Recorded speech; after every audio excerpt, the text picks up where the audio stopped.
Baldy, that's what happens when you get out here and you want to tree hop and you don't know anything about it. Okay, you know nothing of the sort. If you guys are new here, my name is Ashley. This is my sweet perspective where I give my take on all things TV and movie related.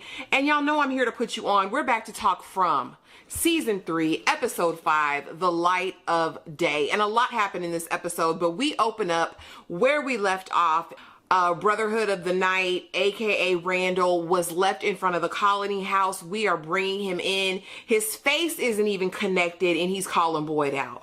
Why did you leave me? Why did you leave me? Why did you leave me? Get your hands off me. Why did you leave me? Baby, when Brotherhood is able to speak, Boyd, you're going to be in for it. You're going to be in for the blues. Meanwhile, Nurse Dr. Crackhead comes in to attend to Brotherhood's fallen face, and she is actually repulsed. And I'm like, girl, I thought you were in the field. Okay, I thought you were in the field. I mean, you know, this is par for the course in your line of work. Am I wrong? Am I right? And again, Randall's going to tell it all. He is going to be an imminent threat and problem for Boyd and his struggle to maintain power. The fact that Boyd is not just being open with everyone at this point speaks volumes. And later, when we actually see him interacting with Acosta, he's in his self-righteous bag. He is in his full-on self-righteous bag, and I don't know if that's going to bode well for Boyd. You guys drop it in the comments and let me know. So while all of this is happening at the colony house, we know that Victor's brother daddy Henry is there talking to Donna about his nervousness. We know that's happening. But on the other side of Fromville, okay, we see that Christy, aka Mullet, Jade and Kenny are back from their food and provisions quest. They see Boyd. Boyd's like, where the food at? And they're like, okay, we're having that dropped off.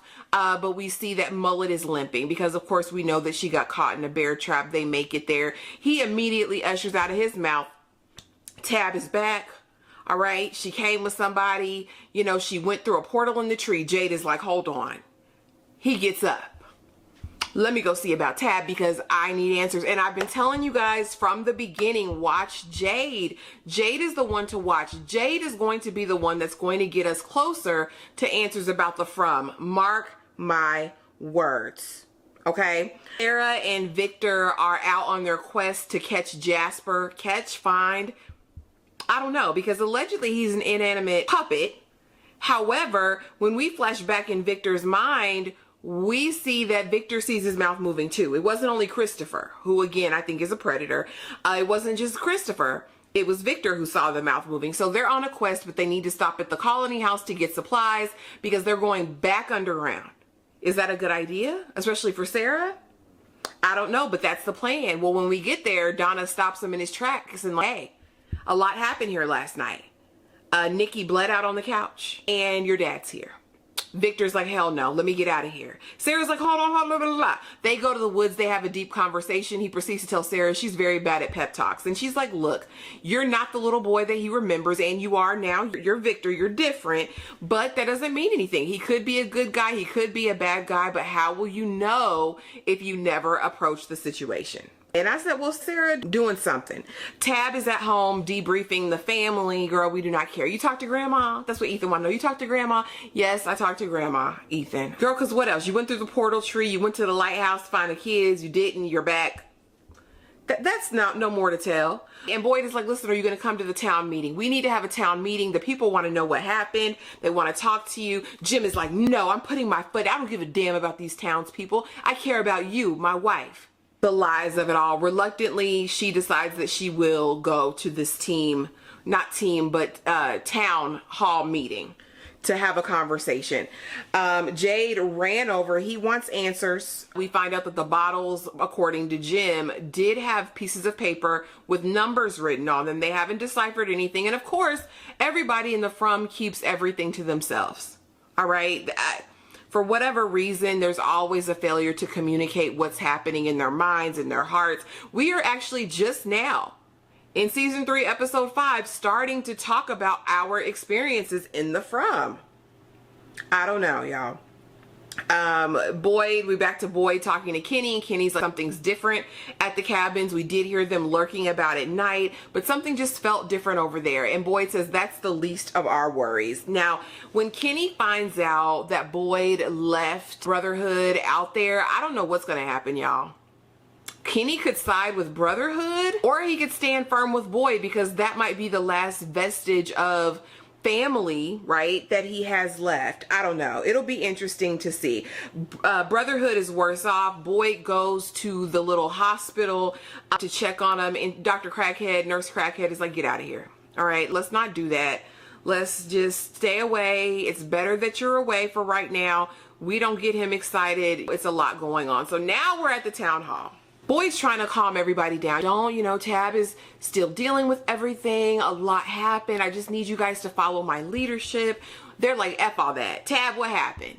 Tab proceeds to tell the story. She gets there. She's in the hospital. She runs out. She has the lunchbox. She goes to see Victor's brother, Daddy Henry. And now they're back in the From. They're like, well, what did you do? And that's what I said. What would you do? And Jim want to chime in.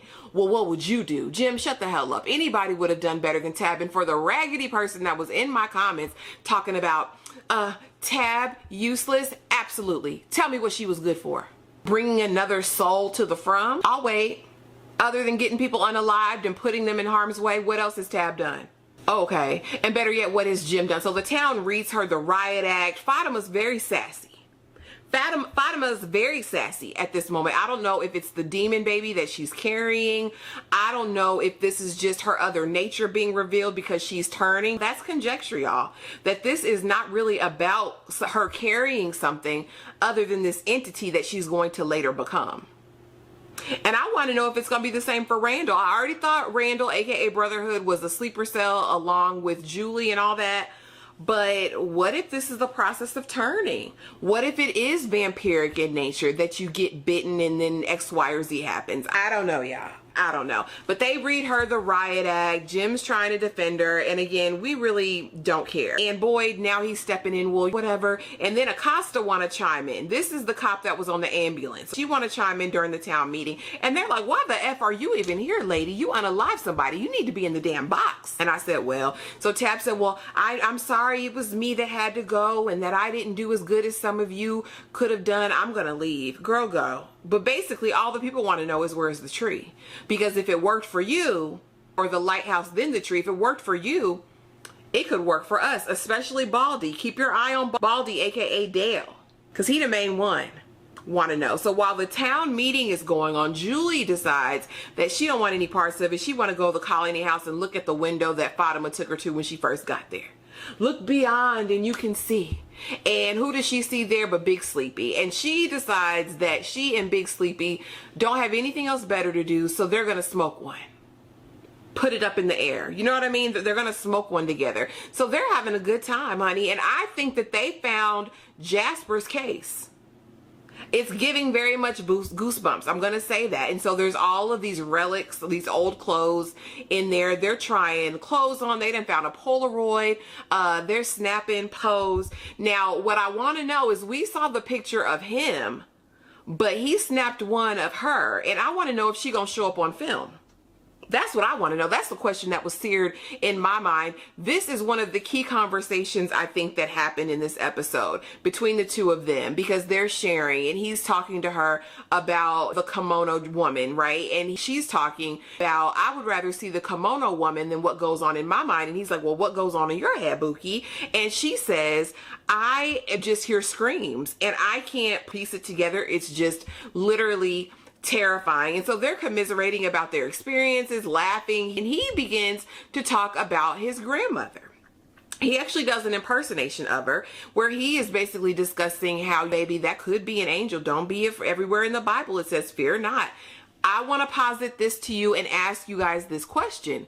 Could there be a supernatural element to the From? We already said potentially that Fatima's baby could be a demon-derived child, the spawn of Satan, the seed of Chucky, right? So if there's evil, there's got to be good. Could there be an angelic presence in the From? I don't know. I was interesting he brought it up. It stood out to me. These two are instant besties now. So hopefully Big Sleepy can stay awake. or finally get some sleep. I don't know. Maybe this relationship will bode well. I have a feeling it's going to be terrible. I believe they also have a conversation about hope, which we all know is also integral to the From, because we know that they feed on your fear and dread, and the objective is to ultimately remove hope. And Julie makes this statement talking about how they give you hope just to rip it away. And that is part of what fuels them, which is an interesting theory. I'm here to see what happens. Meanwhile, back at the house, Tab and Jim are talking, and she's like, I'm going to take Jade out and I'm going to show him. You're going to leave your kids, Jim. It's the nerve, the audacity, the unmitigated gall for me, Jim. You let your kids every chance you got, buddy. And now you're going to come down on her. You're a mother. You need to be here with your children. Jim. Where's Ethan right now? Oh, that's right. He's outside talking to Henry, who y'all don't know. I keep saying the only threat in Fromville are not the Fromville monsters. Ethan is still unattended and uncared for because she's not taking him. Ethan wants to go with his mama, but she's not having it. And so anyway, she and Jade go off into the woods to see the bottle tree and feels like they're going to start figuring things out. They might be the most unlikely team. He's talking about his vision. He thought it was one thing. It turns out it's something else. He's seeing the kids on the slabs, which I told y'all about when we were near the totems. I said them look like some old damn druid sacrifice type situations where they sacrifice kids on them rocks from. Just sitting there saying that. And then we hear this word Ankui again, right? And so keep that word in your mind. I don't know what it means. I'll look it up before the live that we have every Tuesday night. Shameless plug. Be there or be square. But yeah, I think that's interesting. I'm here to see what's going on. Now we see Acosta approach Boyd. She wants to have a conversation with him. Not just a conversation. She wants to give him some advice and some tips. And because he needs a tip. He said, okay, so what's the advice? Well, back in my town, when we had a big storm and it was bad, my lieutenant, my captain, he gave them tasks to do. So maybe you should, he said, you here to do what? Give me advice about my town? Girl, find something safe to do. And he clean cusses her out. This is the self-righteous element. He's like, you killed somebody. Baby, you almost got Brotherhood killed. You got Tien Chin killed. If we want to, let's call it a thing. You killed your wife, Boyd. I'm just saying, I don't like Acosta. I do think she'll be problematic going forward because she thinks she knows every damn thing. You've been to college and you know everything. You know what I mean? So there's a possibility of that just sitting there. Let's see what else, y'all, because this was a lot in this episode. Ellis catches Fatima digging through the trash, eating rotten produce, and she says, you can't help me. But she regrets to inform him, or neglects to inform him, that she was eating that lady's guts like it was foo-foo as she was dead on the couch. She didn't say that part. And he said, I want to do my best to help you. You can't help me, Ellis. This is too much for me. Ellis and Boyd get into it at some point. Boyd is like, what you, who tries to get crunk, and it's like, I still don't even believe this father and son dynamic, honestly. I wish I did. Henry and Victor have the ultimate reunion while Henry is out walking with Ethan unattended. And Victor's, I'm sorry, I tried to find my way home, Dad. It's very emotional. Again, these look like brothers to me. I don't care what nobody said. That man does not look old enough. Victor looks old. I don't get it. They look 10 years apart, maybe 15 years apart. But I guess it was emotional to those people, I guess. Dale makes up his mind. He is going to the tree. Jade and Tab are still out there. And Jade is like, no, man. Dale? Dale, hey, Dale. We don't know. He said, listen, I'll be the brave one. I'll take the chances. I'll go. Dale jumps in that tree. The last thing he'll ever do. He ended up in the pool as a part of the pool. There go to the screams. And Dale's no longer. Boyd thought he was going to have to put him out of his misery, but he croaked really fast. The From is petty. Fromville is super petty, but Dale is dead as a door now. And then Boyd gets on his soapbox and says, see, I told you, I'm trying to keep you safe. Help me help you. To keep you alive. Don't you see that? I can't help you if you don't let me. I can't. I don't know. Are they going to help him help them? Dale had a bad, nasty attitude. I said this from last season, that I believe that There's something about being selfless and going on a mission or doing something for the greater good that opens up doors in the from, enables you to do certain things. I think selfish motivation will never get you anywhere, honestly. But you guys drop it in the comments below. Let me know what you thought of episode 5. I enjoyed this episode. I really did. I think we're getting closer to an answer. Still no answers, but we're getting closer, and I'm absolutely here for that. If you enjoyed this video, be sure to comment, subscribe, do all of those things for your girl, because we just hit 5K. Next goal is 10K. I know we can do it. But thank you guys so much for watching, and I'll see y'all in the next video. Bye.